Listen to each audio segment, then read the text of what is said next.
So guys, మనకి IPL 2025 సీజన్లో LSD పరిస్థితి కనుక ఒకసారి చూసుకుంటే వీళ్ళు మొత్తం కూడా 13 మ్యాచెస్ ఆడి మరి 6 మ్యాచెస్ గెలిచారు కదా. సో దీంతో 12 పాయింట్స్తో టేబుల్లో ఉన్నారు.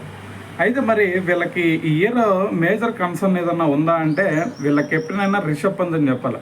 సో ఎందుకంటే మరి రిషబ్ పంత్ని అన్ని కోర్స్ పెట్టి తీసుకున్న తర్వాత అతను ఇప్పటివరకు 13 మ్యాచెస్ ఆడితే అతను చేసిన స్కోర్ కేవలం 151 మాత్రమే.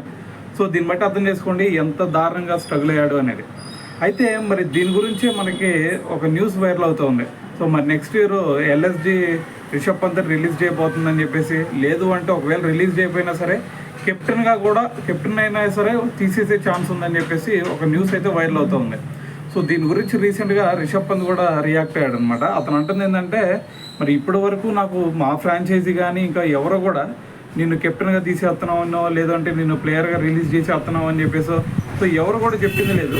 సో మరి ఇటువంటి ఫేక్ ప్రచారం ఎందుకు మీరు ప్రచారం చేస్తున్నారు అని చెప్పేసి అతను మాట్లాడుతున్నాడు అనమాట. అయితే దాంతోపాటు మరి ఒక ఎజెండాతో సో మరి సోషల్ మీడియా చాలు, ఏదైనా ఒక ప్లేయర్ని దించాలన్నా లేదంటే ఒక ప్లేయర్ని లేపాలన్నా సరే సోషల్ మీడియా వేదిక అయినా సరే లేదు అంటే ఈ న్యూస్ ఛానల్స్ అయినా సరే, సో ఈ రెండు తలుచుకుంటే ఆటోమేటిక్గా ప్లేయర్ డౌన్ఫాల్ అయిపోతాడు.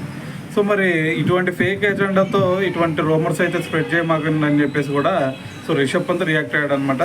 సో ఏదేమైనా సరే దీని గురించి మనం డీటెయిల్గా మాట్లాడితే మరి సంజీవ్ గోయింకా సో అతని డెసిషన్స్ కూడా చాలా టఫ్గా ఉంటాయి. అంతకుముందు చూసాం మరి మనం ఎంఎస్ ధోనిని కెప్టెన్గా తీసేసి స్టీవ్ స్మిత్ని కూడా కెప్టెన్గా పెట్టాడు. సో మరి దాని తర్వాత కేఎల్ రాహుల్ని కూడా లాస్ట్ ఇయర్ రిలీజ్ చేశాడు. సో ఏదైనా చేయొచ్చు అతను. సో మరి రిషబ్ పంత్ని ఒక సీజన్ ఛాన్స్ ఇవ్వచ్చు, లేదు అంటే మనకు వద్దబ్బాయి అని చెప్పేసి ఇక రిలీజ్ అయినా చేయొచ్చు, ఏదైనా జరగచ్చు. సో మరి దీనికి సంబంధించి మరి ఒక క్లారిటీ రావాలంటే సో మరి నెక్స్ట్ సీజన్ వరకు వెయిట్ చేయాల్సిందే.